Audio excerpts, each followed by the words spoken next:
están conectadas en esta sala de tertulia, eh, eh, en esta prácticamente última semana de noviembre. Para mí, como siempre, es un placer estar con ustedes, compartir este espacio, encontrar alrededor de Palestina la excusa para podernos reunir, para poder compartir entre todos ustedes y sobre todo acompañarnos en estos momentos un poco complejos, no solamente para nosotros, sino para la humanidad como tal. Un gran saludo a todos los asistentes, a todos los hermanos árabes del Líbano, que ayer justamente celebraron su Día Nacional. Y un abrazo a todos los asistentes que tenemos hoy invitados. Bueno, siempre tenemos invitados ilustres, pero hoy particularmente dos invitados o varios invitados de altísimo nivel. Un gran saludo, entre ellos justamente a nuestro queridísimo maestro Eduardo Kronfli, que está conectado justamente en la sala de tertulia. Para nosotros es un placer siempre tenerlo acá. Un gran honor tenerlo como invitado. Y es siempre motivo justamente de orgullo para nosotros. De igual manera, un saludo a todas las personas que ya están conectadas, a nuestro también querido amigo Abdelrahman Shaker, a Frank Batarse, a nuestra amiga Sonia Martínez, a nuestro embajador, evidentemente, a Pedro Casadiego, a Diego Armando Covecha, a Cristian Camilo García, a Ivonne Estefan, a nuestro querido amigo y profesor de la Universidad Central, Javier Correa, a Nina Barbosa, a nuestra amiga Gilma de los Ríos, a nuestra querida amiga también de la comunidad colombo-palestina, Sonia Murra, también ya la había saludado, nuestra querida amiga también de la comunidad colombo-palestina, Ivonne Estefan, nuestro querido amigo también Fallis Imadi. Un gran saludo y a todas las personas que no alcanzo a visualizar en esta sala de chat, pero que están aquí conectadas. Cristian Camilo, ¿cómo le va? ¿Cómo ha estado? Un saludo a todos ustedes.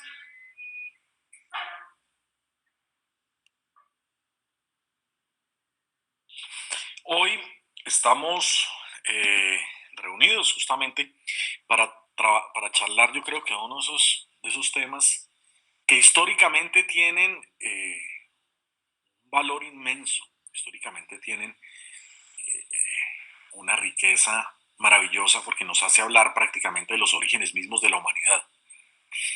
Pero simultáneamente tiene un gran sinsabor y es la catástrofe humanitaria que se vive justamente alrededor de este tema. Y es Gaza.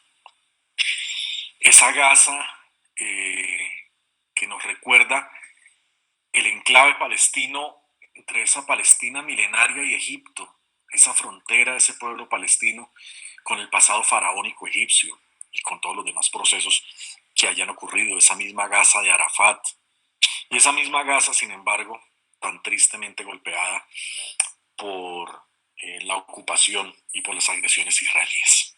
Voy a empezar a compartir pantalla para que me acompañen en este camino justamente hacia esta discusión, esta tertulia alrededor de Gaza.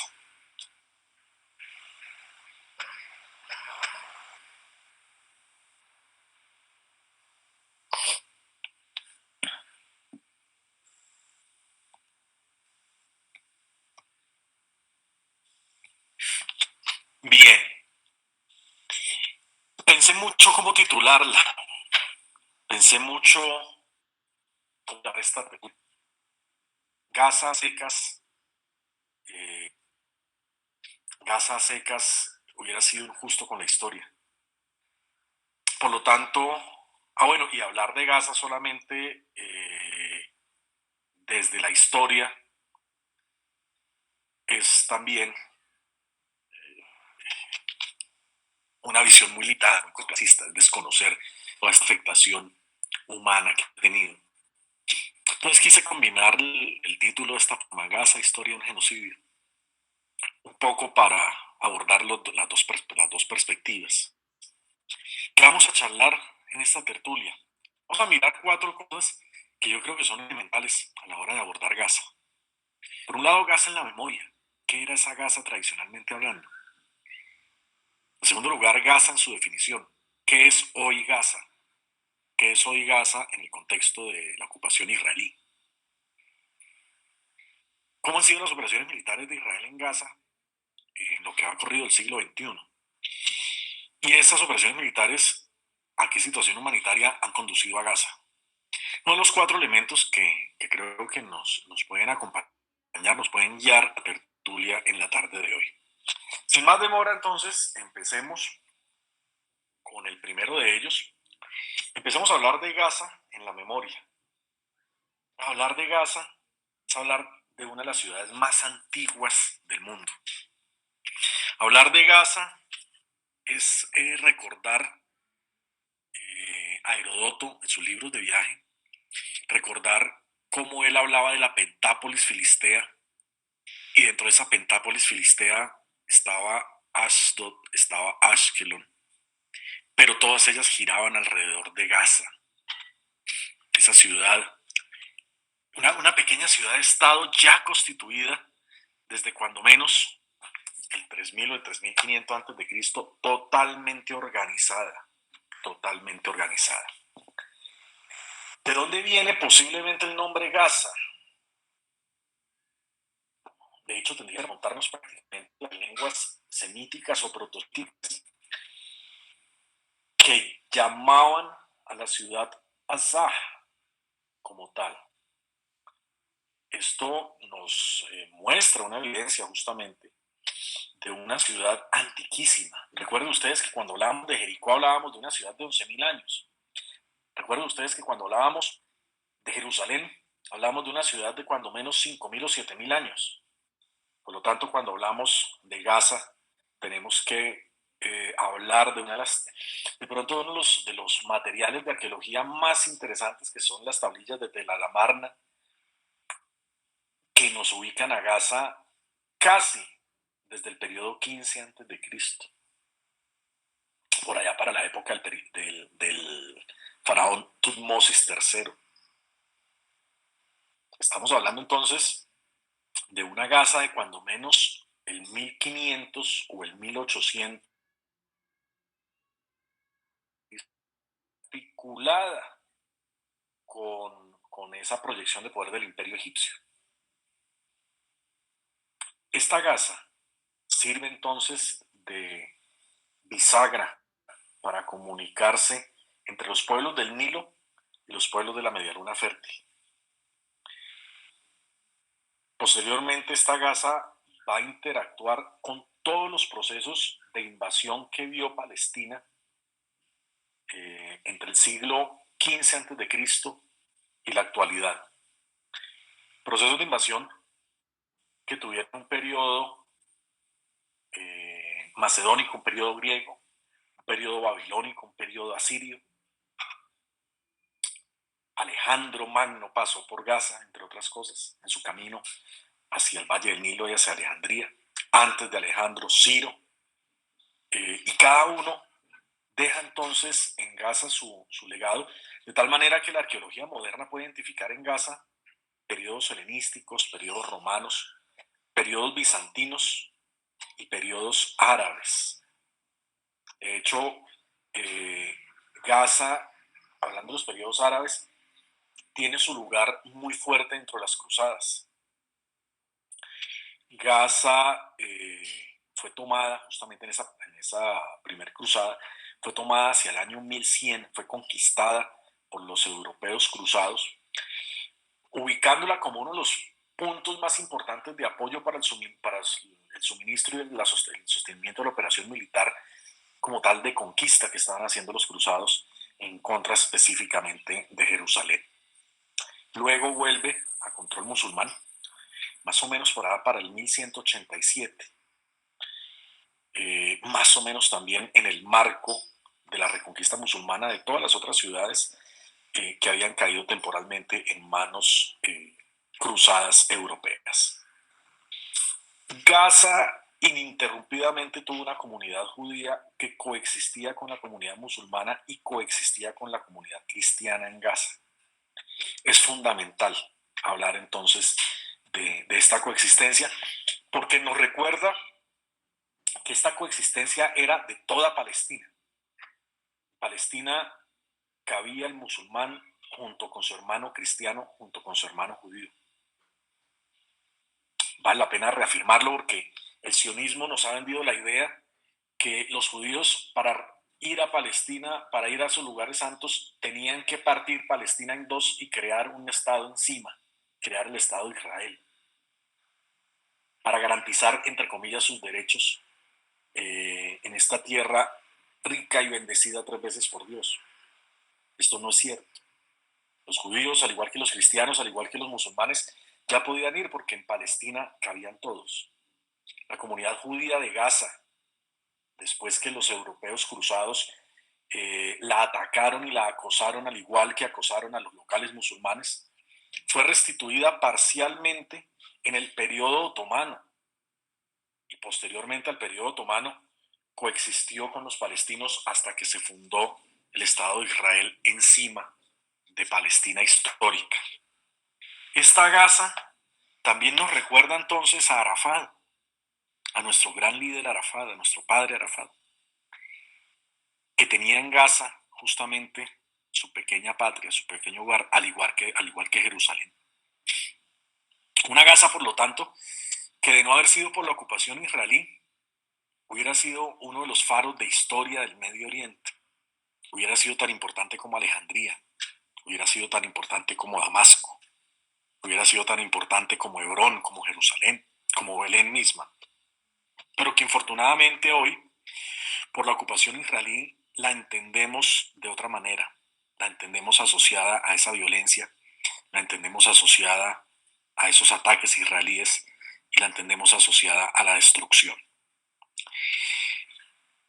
La Gaza de hoy entonces es una Gaza en un contexto diferente. La Gaza de hoy, en su definición, es algo muy diferente a esa Gaza desde una perspectiva histórica.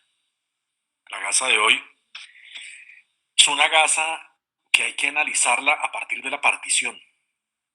A mí me gusta mucho este mapa. Este mapa, yo he hecho conferencias completas solamente con este mapa, donde uno ve la evolución material del conflicto, donde uno ve la evolución material de la ocupación, donde arranca una Palestina histórica, donde cabían todos, hasta la situación actual, donde hay dos estados, uno devorando al otro, a través de medidas como los asentamientos, las colonias, el muro, todas ellas contrarias a la Cuarta Convención de Ginebra, todas ellas crímenes de guerra.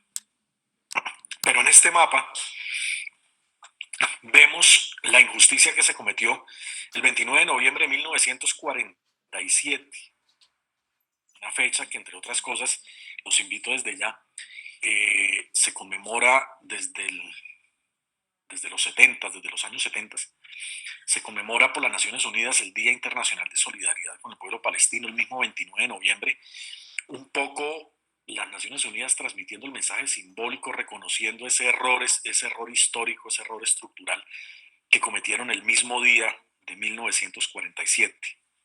Cuando deciden partir Palestina, esa Palestina histórica, deciden partirla en dos y crear sobre esta Palestina histórica un territorio para el Estado de Israel, que es el que estoy marcando en este momento con el puntero, y un territorio para un Estado árabe palestino, que en ese instante no logró ver la luz del día. ¿Por qué razón? Como hemos escuchado en otras tertulias de invitados de altísimo calibre como nuestro queridísimo doctor Eduardo Kronfli, una vez se toma esta decisión, una vez las Naciones Unidas en noviembre del 47 toma esta caprichosa e ilegal y abusiva decisión, conflicto como tal arranca.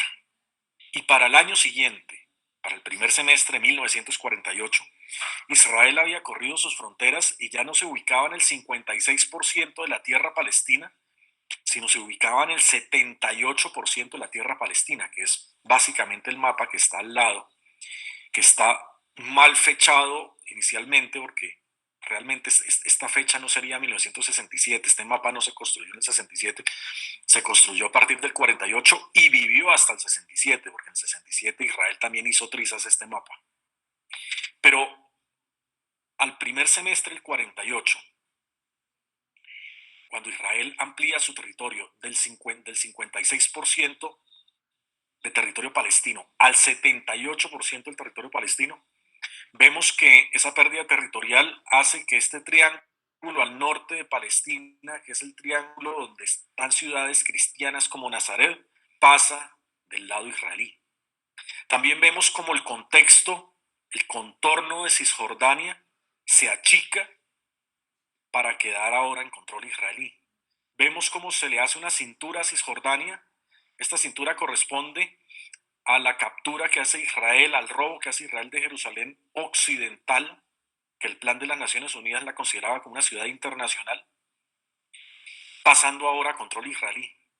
Pero si vamos a hablar de Gaza, vamos a ver que con esta guerra, con esta expansión territorial, el resultado de la primera guerra árabe-israelí, la conexión territorial, aunque caprichosa, abusiva e ilegal que había hecho las Naciones Unidas con la partición, la conexión territorial entre Cisjordania y Gaza se rompe por completo. Esta conexión precaria, ilegal, artificial, caprichosa, como lo afirmó el presidente López Pumarejo, en cabeza de la delegación colombiana en las Naciones Unidas.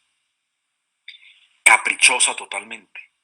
Pero aún así se rompe esta precaria comunicación que había entre Gaza y Cisjordania y se reduce el territorio de Gaza a su mínima expresión. Los israelíes le recortan al norte, le recortan al sur y queda la franja como la conocemos actualmente.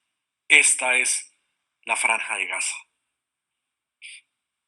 Uno de los sitios más densamente poblados del mundo hoy. Uno de los sitios más densamente poblados del mundo hoy. Con una extensión territorial bastante limitada. Yo comparo a Gaza, si estuviéramos hablando de Bogotá, prácticamente como con una de las localidades de pronto de mediano, de gran tamaño que tiene Bogotá. La superficie total de Gaza sería o es de 45 kilómetros cuadrados actualmente. Muy similar pronto, qué sé yo, a Kennedy, tal vez en su extensión completa, o a la provincia del Sumapaz, tal vez incluso. Totalmente pequeña, donde viven casi 2,5 millones de personas en completo y brutal hacinamiento. Eso es hoy Gaza. Entendiendo esto, vamos a ver además una problemática excepcional que tiene Gaza, y es que estos 2,5 millones de personas no son solamente habitantes plenos de Gaza, sino son palestinos, y regreso al mapa anterior, palestinos que habitaban en villas palestinas que quedaron atrapadas dentro del territorio israelí, que los israelíes desalojaron por la fuerza, empleando el terror de sus tres agrupaciones armadas, la Hagana, el Stern y el Irgun, que posteriormente, al finalizar esta primera guerra árabe-israelí en el 48, irían a unirse y a configurar el ejército israelí. Y después de esta limpieza étnica, se genera una problemática al interior de los palestinos que aún persiste hoy 2020, que es la problemática de los refugiados, los palestinos en la diáspora, los palestinos refugiados al interior de Cisjordania y también al interior de Gaza. Muchos palestinos del entorno de Gaza, del contorno de Gaza, debido a esa presión israelí, a esa limpieza étnica por las armas que hicieron estas tres agrupaciones israelíes sionistas, tuvieron que dejar atrás sus hogares y buscar refugio en esta pequeña franja, en Gaza. Esos palestinos hoy son prácticamente 1,5 millones de palestinos viviendo en campamentos de refugiados al interior de una Gaza ya de por sí precaria. 1,5 millones de palestinos refugiados que pertenecían a otras villas, que pertenecían a otras aldeas palestinas, a otros pueblos palestinos, y que en ese tránsito entre el 48 y el 53 tuvieron que dejar sus casas, sus villas atrás, y tuvieron que buscar refugio en Gaza. En una Gaza ya de por sí precaria, ya de por sí averiada por la guerra. Hoy son 1,5 millones. Hoy. No solamente están en Gaza, ¿no? Evidentemente. Hay en Jordania, hay en el Líbano, hay en Siria. Dentro de la misma Cisjordania también hay campamentos de refugiados palestinos. Y están los palestinos que están en la diáspora, los que llegaron a América, los que están en Chile, en México, aquí en Colombia, los que están en El Salvador. Son más de 5 millones de palestinos en la diáspora que existen hoy. Si vamos a ver en el terreno qué es esa franja de Gaza, tendríamos que mirarla más o menos así, ¿sí? Algunas ciudades importantes como Ciudad de Gaza, Beit Hanun, Deir el-Bala, Han Yunis, Rafah. Pero en términos estrictos, Gaza está prácticamente poblada en su dimensión territorial plena. Es uno de los sitios más densamente poblados del mundo. A este lado vemos el mar Mediterráneo, a este lado Israel, a este lado Egipto. Algunos campamentos de los refugiados que mencionaba hace un momento, campamento de Shati, campamento de Nuseirat, campamento de Deir el-Bala, campamento de Burej, el campamento de Maghazi, campamento de Han Yunis, el campamento de Rafah, y algunos pasos, como el paso de Eretz hacia Israel, el paso de Sufa, el paso de Kerem Shalom, o el famoso paso de Rafah, ¿no? Con un aeropuerto destruido por Israel, ¿no? Y con algunos puertos que, como lo vamos a ver a continuación, tienen una limitación plena. Esto es en el papel lo que es Gaza, en el papel, porque en la práctica Gaza es esto, ¿sí? Ya de por sí es pequeña. Recuerden ustedes que estábamos hablando que la extensión territorial de Gaza es bien pequeña para la población que está albergando. Ahora, a ese pequeño espacio tenemos que restarle todavía más. ¿Por qué razón?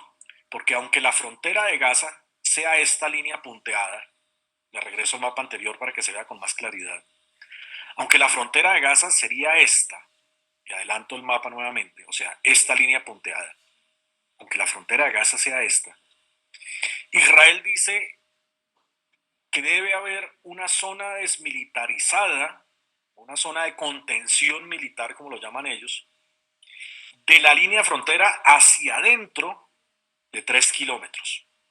3 kilómetros de la línea de frontera hacia adentro. ¿Qué pasa en esos kilómetros, en esos 3 kilómetros? Por orden del ejército israelí, ningún palestino puede estar. Ningún palestino puede estar. Ninguna aldea palestina, ningún campamento de refugiados, ningún palestino puede estar. Por lo tanto, a la práctica se reduce a este espacio muchísimo más pequeño, ya de por sí, muchísimo más pequeño que lo que sería Gaza originalmente. Muchísimo más pequeño. Esto hace que dentro de Gaza se hayan presentado varios procesos de expulsión y varios procesos de refugiados. No solamente los refugiados del 48, sino también los palestinos que tuvieron que abandonar su presencia en esta zona desmilitarizada, en esta zona de control o de contención israelí. Esto hace que hayan varios tipos de refugios, refugios gubernamentales o refugios de las Naciones Unidas. Recuerden ustedes que la UNRWA, la Agencia de las Naciones Unidas para los Refugiados, tiene una presencia plena en Gaza, atendiendo colegios, atendiendo refugios que han sido atacados en las diferentes operaciones militares que Israel ha hecho en Gaza. Yo recuerdo mucho el caso en el 2014 del director de uno de estos refugios que estaba dando una entrevista para Al Jazeera. Arranca la entrevista y el director de este refugio, un occidental, no estoy seguro si era europeo o era estadounidense, pero con toda seguridad era occidental, abre la entrevista y no es capaz de sostener la entrevista y en menos de 5 segundos arranca en un llanto aterrador. Cuando logró recomponerse al cabo de varios minutos y logró retomar al cabo de varios minutos la entrevista, él explicó el motivo de su llanto. Él dijo, lo que pasa es que nosotros hemos transmitido con precisión a las autoridades israelíes dónde estamos ubicados en este refugio. Tenemos señalizado todo el exterior con las señales de las Naciones Unidas. Le hemos enviado las coordenadas satelitales con precisión milimétrica al ejército israelí. Y el sistema de Naciones Unidas puede atestiguar que aquí, en este refugio, solamente hay mujeres, heridos, ancianos y niños. Aquí no se guardan armas, desde acá no se están lanzando cohetes a Israel, aquí no está pasando nada. Y sin embargo, a diario recibimos ataques del ejército israelí directamente contra el refugio. Esos son estos refugios que están acá. ¿Sí? Ahora, esto es en tierra, porque en el mar la situación es igual. La situación es absolutamente igual. El mar de Gaza debiera llegar incluso más allá de esto. ¿Sí? Esta línea que estoy marcando acá, si se toma en cuenta la costa y se tiene en cuenta el derecho del mar, debiera ser de hecho un poquito más prolongada. Recuerden ustedes que el derecho del mar da cuando menos, lo mínimo, de línea de base fija, 12 y 12 más millas para completar 24. O sea, según el derecho del mar, el mar de Gaza no debiera terminar acá. Si aquí esto fuera alta mar, el mar de Gaza se debiera prolongar cuando menos hasta una totalidad de 24 millas a partir de la costa. Si incluso, ahí entran otras discusiones, que si incluso hay plataforma continental, se puede prolongar otro poco hasta 200 millas, bueno, etc. Sin embargo, como todos estos países son tan cercanos el uno al otro, en el Mediterráneo estoy seguro que ninguno de los países logra tener la proyección plena de las 200 millas, pero al menos hablemos de las 24. Por derecho del mar, todo esto irá a ser mar territorial gazatí. Como hay una ocupación de por medio, ¿sí? Se debe negociar con el ocupante, se debe hablar con el ocupante. Y en los acuerdos de Gaza-Jericó, esos primeros acuerdos, esos acuerdos que fueron los acuerdos piloto después para la creación de la Autoridad Nacional Palestina y la autonomía palestina y la creación de instituciones palestinas, en esos acuerdos de Gaza-Jericó, en mayo del 94, no se habló de 24 millas,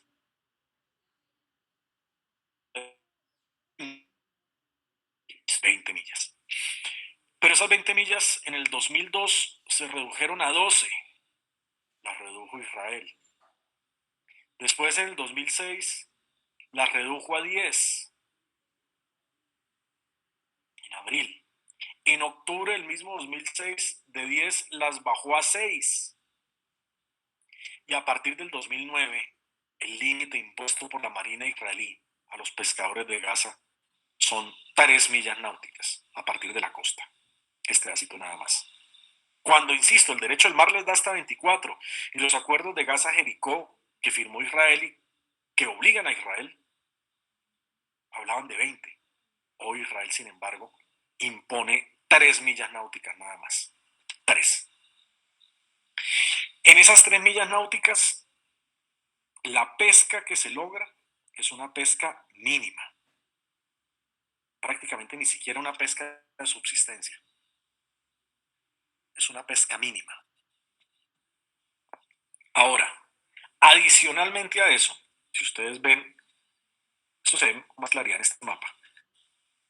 Aquí hay una línea, hay una franja rayada, aquí hay otra franja rayada, aquí está la frontera, lo que es la frontera de Gaza con Israel. ¿Sí? A partir de esta línea de frontera, al interior está la zona de control o de exclusión militar israelí, pero de esa línea hacia adentro, en el mar, también aplica esa zona de exclusión. Y entonces los pescadores de Gaza no tienen solo las 3 millas de la costa, sino que incluso en esta esquina ni siquiera aplican las 3, y en esta otra esquina, que sería la otra frontera, tampoco aplican ni siquiera las 3 millas. Esas son estas dos líneas paralelas que estamos viendo acá, a este lado y a este lado. ¿Sí? Entonces, un pescador en Gaza, ¿qué opciones tiene? Muy pocas. Con la adición, como pasó la semana anterior, que salen a faenar en estas 3 millas y la Marina israelí con frecuencia les hace disparos y les ataca. La semana pasada, por ejemplo, hostigaron algunos es que no se pueden llamar ni siquiera barcos, porque no son barcos, algunos pequeños botes pesqueros palestinos. No se pueden llamar ni siquiera barcos. Algunos pequeños botes pesqueros palestinos, con el resultado de algunos muertos. La Marina israelí. ¿Mm? Esta situación, ¿sí?, tiene varias explicaciones. Si se mira en perspectiva, esto sería ya no las 24 millas, sino esto sería lo que el derecho del mar definiría como la porción de mar de Gaza. ¿Mm? Ya de por sí, toda esta zona, y esta es una evaluación, entre otras cosas, ahora que caigo en cuenta, esta es una evaluación que no se hace. Lo que voy a decir a continuación no se en cuenta. Yo no he visto el primer estudio que lo tenga en cuenta.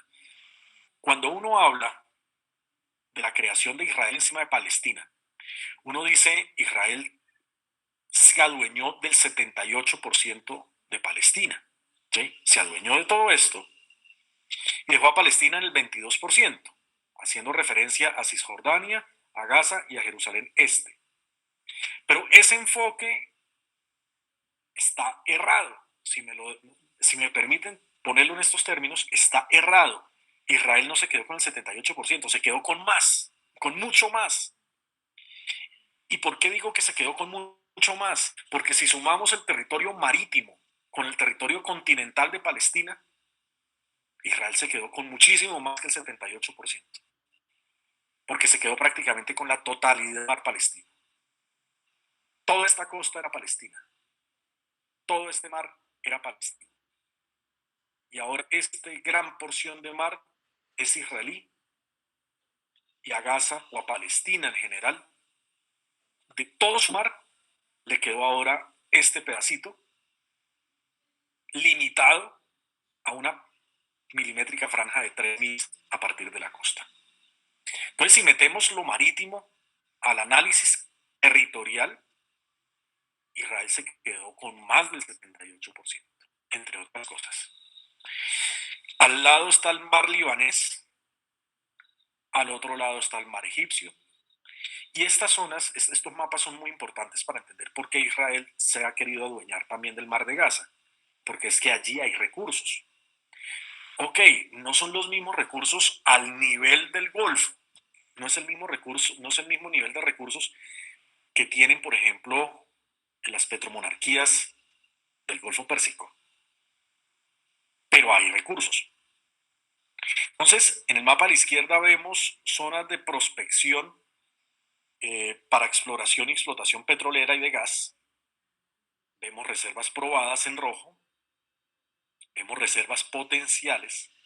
Dentro de reservas potenciales, el mar de Gaza, por un lado, ocupa un lugar importante, que es esta, pero por otro lado, también es vecino, es limítrofe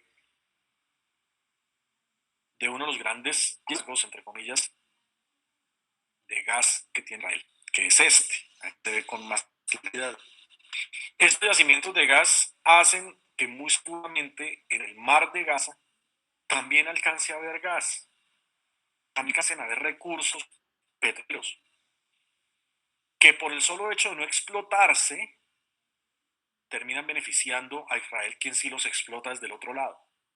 Entonces, cuando uno ve esta restricción marítima que Israel pone a Gaza, uno entiende que no es por motivos de seguridad como Israel lo plantea, es por motivos netamente económicos, neta y exclusivamente económicos.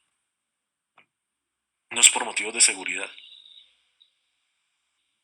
Ya de por sí, una embarcación que quiera transitar y llegar hacia Gaza es bien complejo, porque tendría que entrar a aguas egipcias.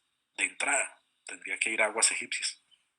Si no quiere entrar a aguas israelíes, si va a utilizar el canal del Suez, Supongamos, de Irán viene un cargamento de armas que quiere borrar a Israel y a medio mundo del mapa. Tendría por obligación que pasar por el canal del Suez, por territorio egipcio, por aguas egipcias. Entonces no es por tema de seguridad. Recuerden ustedes que las aguas egipcias las controla la OTAN. Entonces no es por seguridad, es por un tema de recursos, porque a él le interesa adueñar de estos recursos. Entre otras cosas, hablando de la aproximación a Gaza, recuerden ustedes que hubo en el pasado, en el 2010, hubo ya un intento importante para romper el bloqueo. Ahorita un momentico voy a hablar del bloqueo. Para romper el bloqueo que actualmente existe sobre Gaza. Esa flotilla se llamó la Flotilla Libertad. Esta flotilla fue asaltada en alta mar por tropas israelíes. Eso, cuando en alta mar ocurre una situación de ilegalidad como esta, donde alguien toma un buque, eso se llama piratería. La piratería por tema de derecho no ocurre en aguas interiores. En aguas interiores serían delitos contra los penales de los países. Por ejemplo, dentro del mar territorial colombiano hay un asalto, eso no se llama piratería, eso se tipifica dentro del Código Penal colombiano. Si son las colombianas, pero si ocurre en alta mar, de hecho, esto se llama piratería. Y el caso de asalto israelí a la Flotilla de la Libertad fue un claro caso de piratería y de secuestro. Entonces, los tripulantes fueron desviados y fueron llevados a Israel. Alguno de los activistas decía algo que a mí me parece muy sensato. Decía, es que me parece ridículo que los israelíes me hayan deportado a Israel con el argumento que yo entré ilegalmente cuando no Israel y no dos, ellos fueron los que me secuestraron y me llevaban a Israel. Entonces, la deportación ahí sí que aplicaría. Pero esa es la concepción de Israel desde el punto de vista, esa es la concepción desde el punto de vista de Gaza. Vamos a hablar entonces, en una tercera etapa, de las operaciones militares israelíes en Gaza. Hablar de operaciones militares, vale la pena hablar de dos cosas. Lo primero, rápidamente, el bloqueo. Resulta que Israel tenía colonos en Gaza, así como los tiene en Cisjordania, así como los tiene en Jerusalén. Tenía colonos en Gaza. Israel sacó esos colonos en el 2005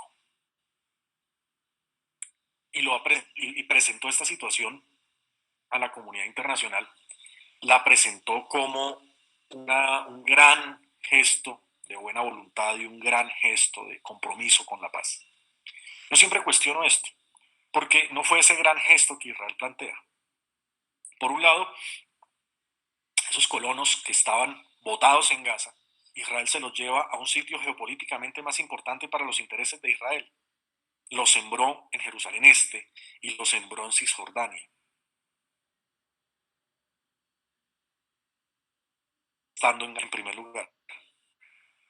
Y en segundo lugar, Israel iba rápidamente, posterior, a unos meses después, y bloqueo que tiene sobre Gaza.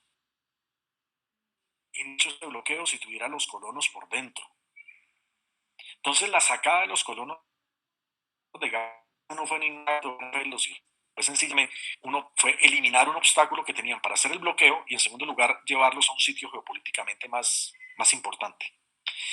El caso es que en el 2006 Israel se inventa un bloqueo. ¿Cuál fue la causa del bloqueo? En ese año hubo elecciones parlamentarias en Palestina. Y hay que destacar el carácter democrático de Palestina. Y Palestina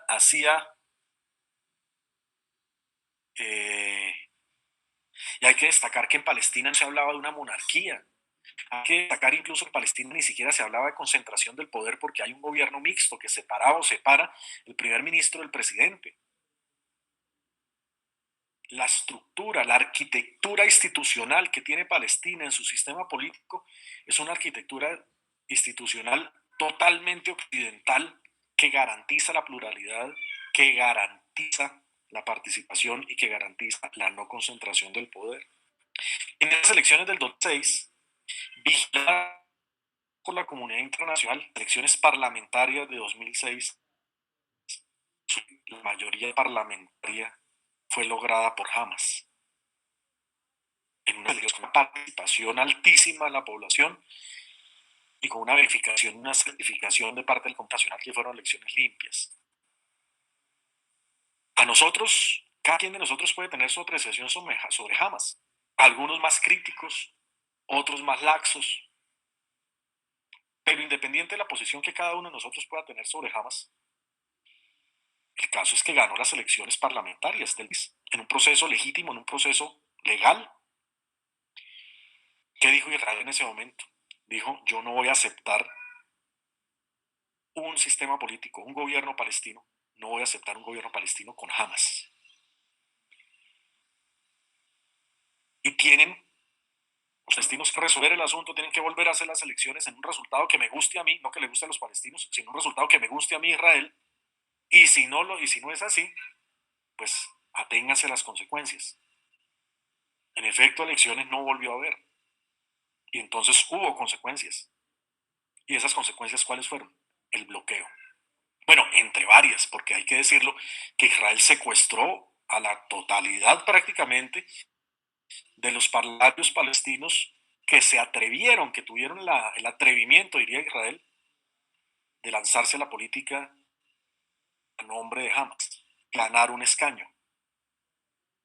Israel los secuestró, los encargó y los secuestró, los capturó y los secuestró. Aún están presos. De hecho, casi la mitad del palestino está preso. Y empezó el bloqueo. Y el bloqueo encerró a Gaza por tierra, mar y aire, convirtiéndola en la cárcel abierta más grande del mundo hoy, aplicando castigos efectivos que, valga la pena decirlo, son prohibidos por el derecho a la guerra. Yo no puedo castigar colectivamente la población con el argumento que tengo un adversario dentro. Inició el bloqueo. Este bloqueo arranca en 2006. Pero antes de 2006 ya había ocurrido, entre otras cosas, cuando menos una o si no dos grandes operaciones israelíes contra Gaza.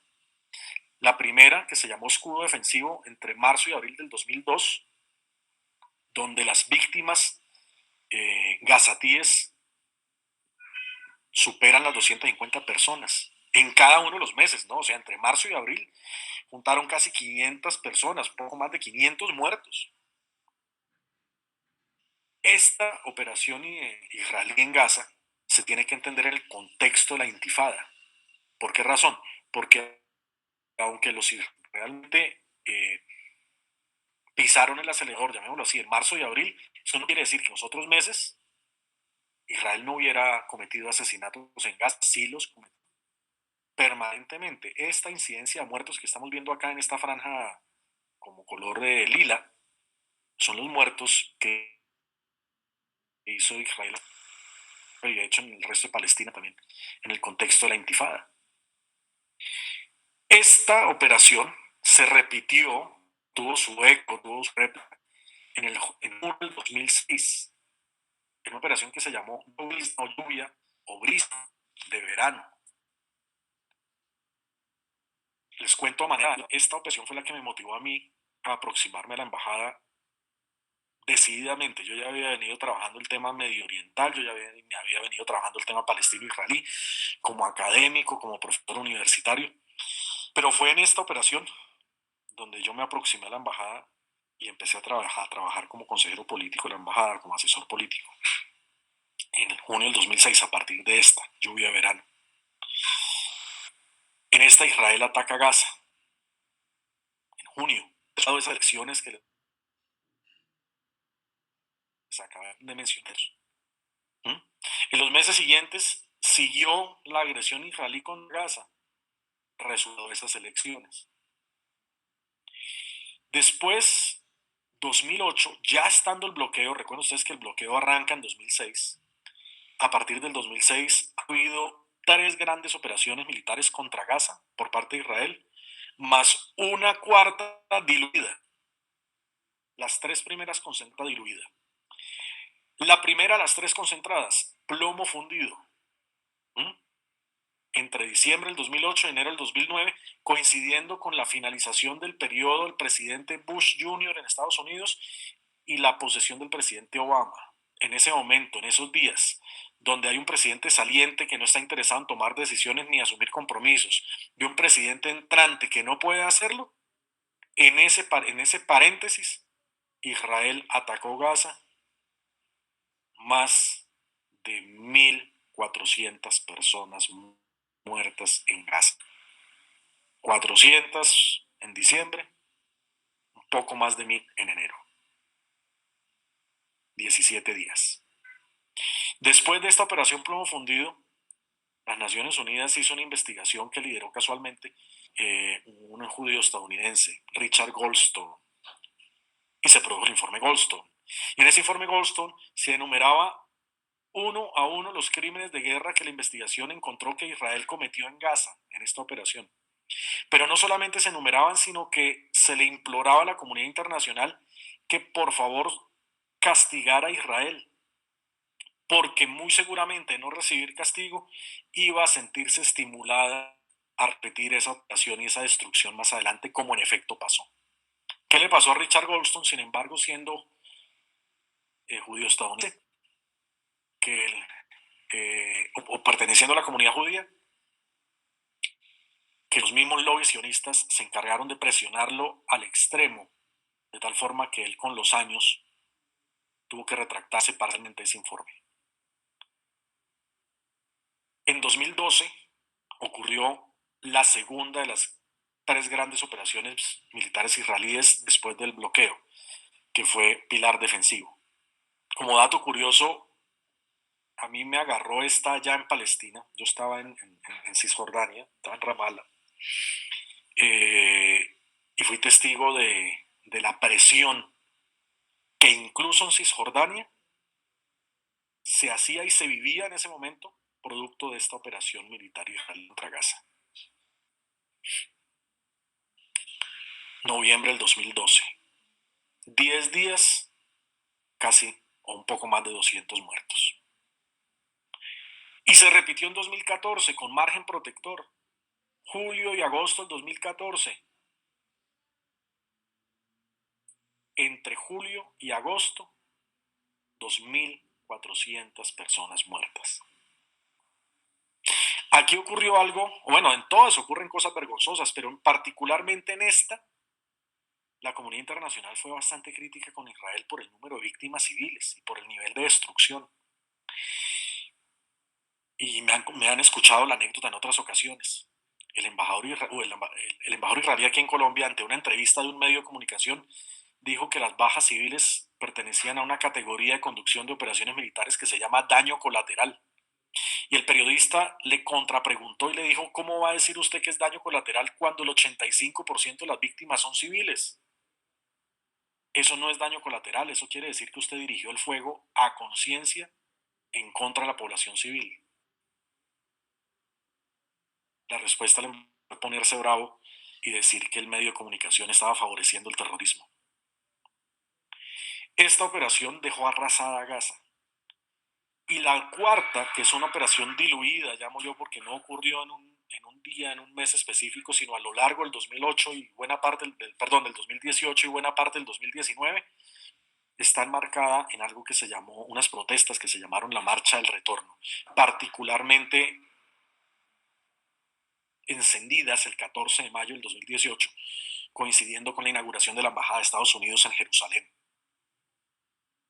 caminando en contra de la legalidad internacional y caminando en contra de la comunidad internacional. Recuerden ustedes que la administración Trump decidió trasladar la embajada de Israel, de Estados Unidos, perdón, en Jerusalén, en Tel Aviv, llevarla para Jerusalén. Esta ha sido la historia de las agresiones israelíes a Gaza. Esta es una imagen que sacó el Comité Internacional de la Cruz Roja. No había concluido la operación como tal. Todavía estaba ya en sus últimos días. Y entonces el 6R hacía el balance. Todavía le iban a hacer falta muertos, todavía le iban a hacer falta heridos, pero hacía el balance de lo que iba en ese momento en la operación. Para que nos hagamos nosotros una idea. 27% de las víctimas son niños, o eran niños. Casi 800 niños habían allí. Entre 55.000 y 60.000 continúan desplazados de gazatíes, continúan desplazados en escuelas. 16.000 viviendas destruidas. A eso llamaba justamente el 6CR para ayudar a Gaza. Antes de ir a esto, voy a salir un momentito de la presentación. Aquí todavía estoy compartiendo pantalla. Quiero mostrarles un video. El video no tiene audio, no se preocupen, no van a escuchar audio. Pero es para que vean cómo quedó Gaza después de ese ataque. ¿Me confirman, por favor, si están viendo la pantalla de YouTube?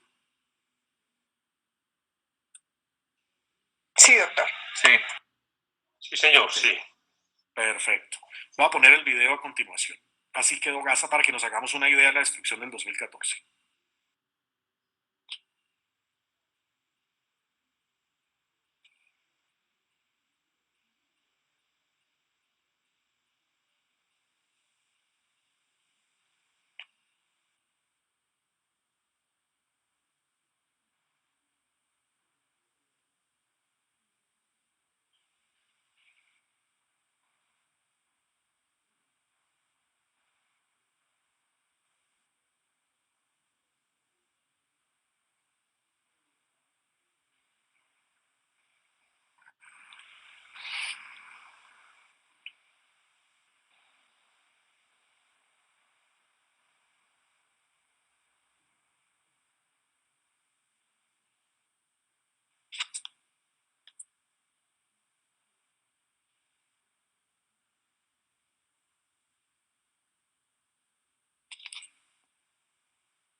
Impresionante.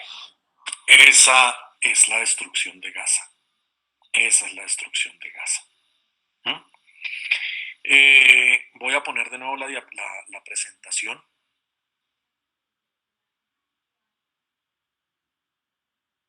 Regreso a la presentación. Justamente me estaban preguntando el dato de muertos o de heridos o de afectación. Vuelvo atrás. ¿Sí? Esta es la imagen de las 3 operaciones militares israelíes después del 2006 y las 2 que hubo antes, más... Perdón.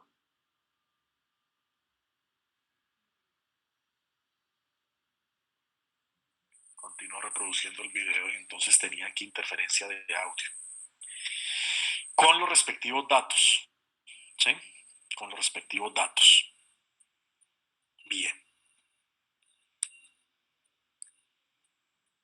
Si hablamos solamente de la del 2018, la que correspondió a la marcha al retorno, vamos a ver una afectación específica contra la población civil.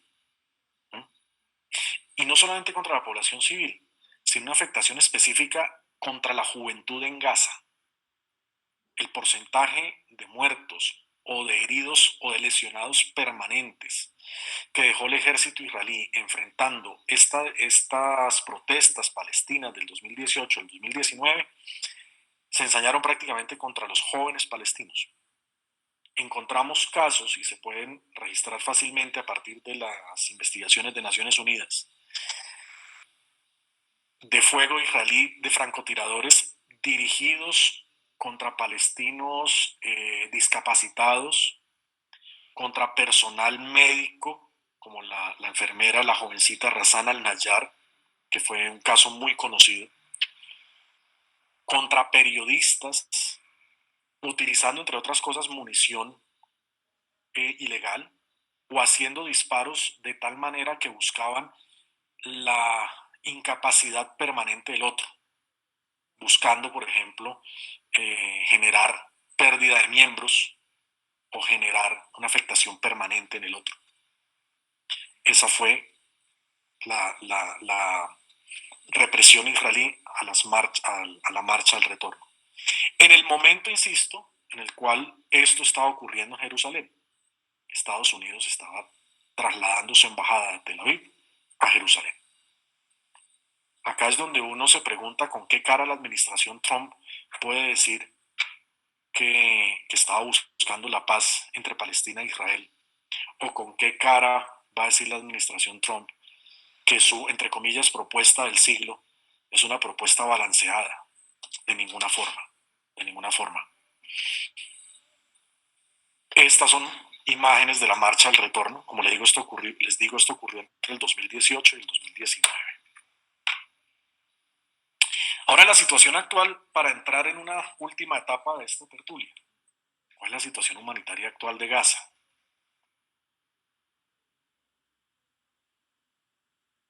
Es alentador, un balance nada alentador. Una catástrofe social, una catástrofe humana, una catástrofe económica sin precedentes. Sin precedentes. El bloqueo en Gaza todavía continúa. La posibilidad de reconstrucción de Gaza es absolutamente limitada porque Israel, quien es el que controla los ingresos a Gaza, prohíbe el ingreso de material de construcción. Una Gaza sin luz, una Gaza donde el 95% del agua, el 95% del agua no se puede consumir.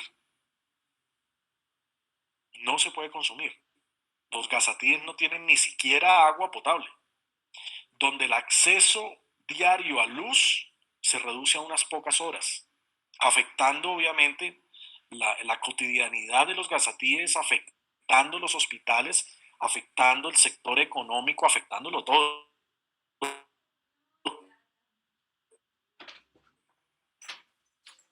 Hace unos años, las Naciones Unidas, entre otras cosas, un documento israelí, donde los israelíes calculaban cuál era el número mínimo de calorías que requería un ser humano para no morir de hambre, y ese número mínimo diario de calorías era exclusivamente lo que permitía entrar a Palestina, a Gaza, con unas zonas de cultivo totalmente restringidas. Con esa limitación territorial obviamente nadie puede cultivar, con una afectación para la pesca gigantesca. A 6 millas nadie puede pescar. Viviendo en ruinas, después de haber soportado 3 grandes operaciones militares del 2006 hasta acá, y una cuarta diluida. Esa es la situación actual de Gaza. El periodo sin luz, el periodo de apagón, ha llegado a 16 horas al día, para que nos hagamos una idea. 16 horas al día. Con otras adiciones, entre otras cosas, que en muchas ocasiones Israel también ha hecho algo que hacen Calquiri, y es inundar zonas palestinas, en este caso inundar Gaza, con aguas negras de colonias israelíes que están alrededor. De paso.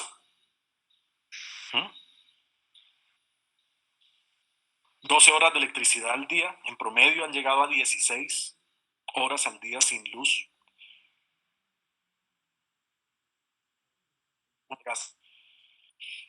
El desabastecimiento de medicinas es brutal. Tan solo el 48% de las medicinas están disponibles y no todas son de primera necesidad. Incluso la UNRWA en España es más pesimista que yo. Yo hablé del 95%, la UNRWA habla del 97% del agua de Gaza está contaminada. 52% de tasa de desempleo general, 69% de tasa de desempleo para jóvenes, 74% de tasa de desempleo para mujeres, una línea de pobreza en el 75%. Esa es la situación de Gaza. Y aún así Israel dice que desde Gaza amenazan con destruir a Israel. Yo siempre he dicho, aquí la pregunta debe formularse al revés.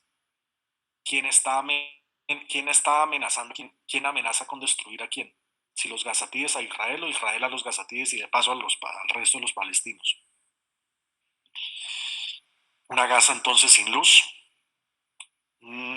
Se alcanzan a suplir 150 megavatios frente a un déficit de 300 megavatios diarios. Y esos 150, entre otras cosas, prácticamente no son producidos en Gaza porque la capacidad, la planta eléctrica de Gaza, de hecho, la destruyó Israel, y su capacidad es totalmente limitada, y entonces es el mismo Israel que le provee la luz en un 80%, Egipto en un 20%. Se le quita la luz cuando quiere, en resumen. si quisiéramos hacer un resumen de qué se necesita para organizar a Gaza, o cuáles son los grandes impedimentos, tenemos esto. En primer lugar, garantizar el abastecimiento. En segundo lugar, garantizar la reconstrucción de la economía, particularmente la agricultura, quitando las restricciones. En tercer lugar, permitir la reconstrucción laboral, que los gazatíes tengan dónde trabajar. En cuarto lugar, permitir los materiales indispensables para la industria de la agricultura y la pesca. Y en quinto lugar, permitir la conexión de Gaza con el mundo. Pero todos estos 5 puntos se reducirían, a mi modo de ver, a uno: a que Israel cumpla el derecho internacional. Que cuando a Israel se le pide cosas, le pide la luna, se le pide es que cumpla el derecho. Bien. ¿Cuál es la posición, infortunadamente, del gobierno israelí en general? Estas fueron un resumen en las últimas elecciones que se hicieron en Israel en el 2019, las posiciones alrededor de los palestinos. Entonces aquí vuelvo y yo me pregunto, ¿dónde están los radicales y dónde están los fundamentalistas? ¿De qué lado? ¿Están en Tel Aviv? ¿O están en Gaza? ¿O están en Ramallah? Sin duda alguna están en Tel Aviv. Bien. Voy a cerrar la presentación y voy a retomar entonces las preguntas y los comentarios que ustedes tienen en el chat.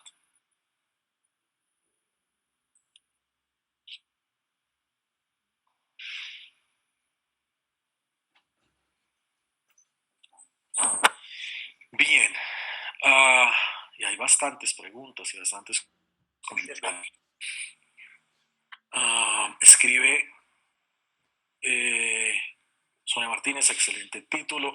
Gilma Los Ríos, esos mapas hablan por sí solos de esa dolorosa historia de la ocupación, en efecto. Doctora Sonia Martínez, es que Israel no solo está exterminando las vidas humanas, palestinos, sino también la afectación cultural que hay allá, la destrucción cultural, es bárbara, es bárbara. De hecho, la UNESCO ha prendido alarmas en varios momentos sobre la destrucción cultural que hay en Gaza, y no solamente en Gaza, en Palestina en general, en Belén, en Jericó, en Jerusalén mismo. Gilma Los Ríos, ¿cómo reaccionó la ONU ante esta piratería de Israel en la flotilla de la libertad? Mire usted, Gilma, que hizo una investigación en Naciones Unidas, y el comité de investigación, no voy a entrar en quién lo integró ni nada. Ahí hay una historia bien curiosa, la invito a que lo busque después, pero no voy a entrar en eso. Concluyó en buena medida que no había algo como tal una violación a la ley internacional. Sin embargo, este informe fue cuestionado en muchísimos foros donde también de las Naciones Unidas lo contradijeron y le dijeron claro que sí hubo un acto claro de piratería. Sin embargo, no hubo sanción al respecto. Doctora Martínez, los sionistas le aprendieron a los ingleses la piratería, a Trump desconocimiento de las elecciones de gratis. Sonia Murra, ¿cómo creo que Biden lidera el comienzo del fin de tanta barbarie? ¿Solo Estados Unidos puede hacerlo o estoy errada? No, mi querida Sonia, en efecto, Estados Unidos es el que es el abanderado, llamémoslo así, a la hora de buscar una solución, junto con el resto de la comunidad internacional. Esa opción se llama el cuarteto. Ahí es en buena medida donde los mismos palestinos están hablando o han hablado permanentemente de una búsqueda de una solución, una negociación con Israel. ¿Cuál es el punto? Y esto lo hablábamos en otra tertulia. Y es que Biden muy seguramente no vaya a dar marcha atrás con lo que hizo Trump, pero tampoco se va a poner necesariamente del lado de los palestinos. La tradición de la política exterior y de Estados Unidos ha sido una muy clara, y muy seguramente Biden lo que vaya a hacer muy seguramente es retornar a esa tradición. No tan marcada como Trump, pero una posición pro-israelí en últimas. Parece Pompeya, escribe la doctora Sonia Martínez, en efecto. Que si puedo compartir de nuevo las imágenes de los datos de la destrucción que hubo en Gaza, bueno, ya lo compartí. Los sionistas tienen la cárcel grande a cielo abierto, el cementerio más grande de inocentes, y la afectación de niños. La UNICEF, por ejemplo, ha hecho énfasis no solamente en los niños muertos, sino hay una variable que aterra mucho, preocupa mucho a la comunidad internacional, y es la salud mental de los gazatíes, y sobre todo los niños. O sea, un jovencito de 15 años o de 20 años en este momento en Gaza, de 15 años, un adolescente de 15 años, ha sido veterano de 4 grandes agresiones de Israel contra Gaza en sus 15 años. Entonces, esa es una situación que hay que tener en cuenta. Estrés mental causado por los ataques israelíes. Gilma Los Ríos, Naciones Unidas investiga, pero ¿de qué sirve? En efecto, el tema es que Israel se apegue a las resoluciones, como lo plantea Gilma, que acepte y que cumpla las resoluciones de las Naciones Unidas. Frank, que tuvo que salir, para Frank. Diego Armando Becha, los israelíes en 2014 más despreciable y cruel. No van a entrar en material de construcción a Gaza.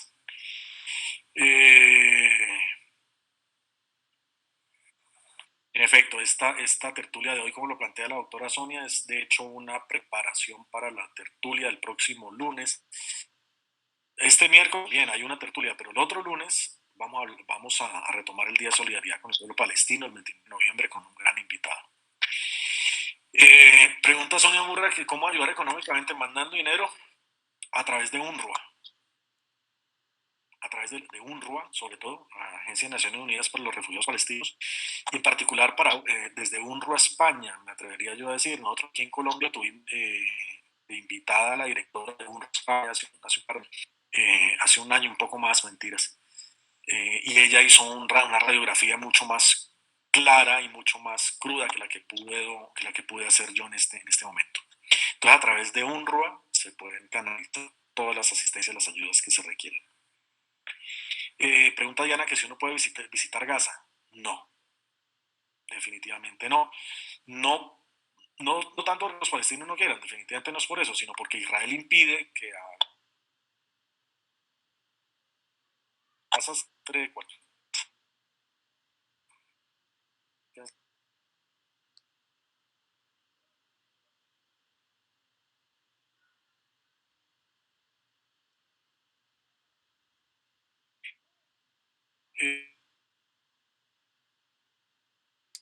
el año pasado un programa de televisión sionista fue capaz de decir que aprovechaba a las víctimas palestinas y que tenía rehén a la población.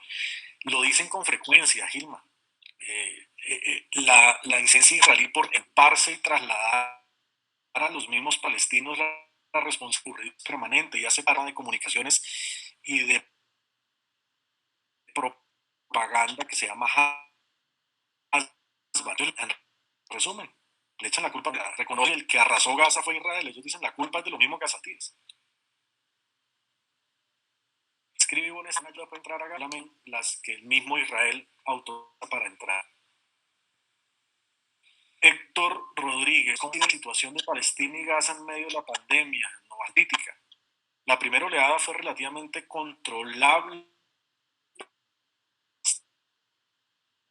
y fue de esta hora, en el sentido que ya que todo lo que entra a Palestina lo controla Israel, pues evidentemente todo lo que tenía que ver con tratamientos o incluso con test de COVID lo monopolizó Israel, lo agarró para ellos.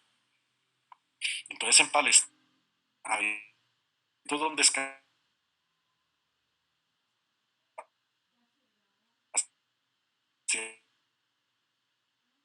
avante de COVID, se está un nivel de profesionalismo bastante alto, sin embargo, pues magia ya no pueden hacer y ha sido brutal. Incluso el jefe negociador palestino, Saad Erekat, murió hace unos por COVID. Diego Armando Coecha, en un documental de Netflix, mi recomendación de Diego Armando.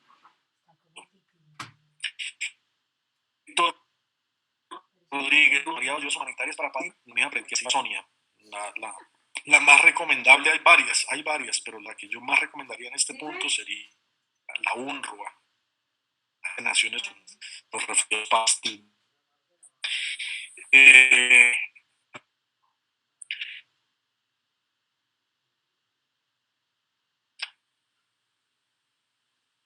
Mira, siempre digo que el lado del realismo mágico de García Márquez lo hace Israel contra los palos.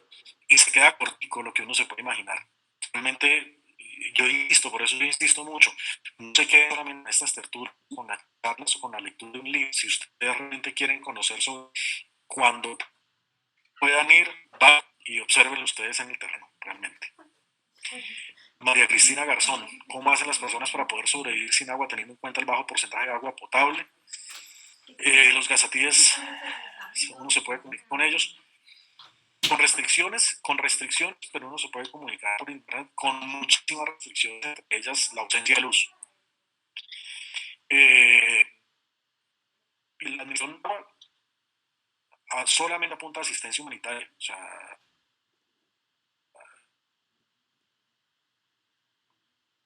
la, la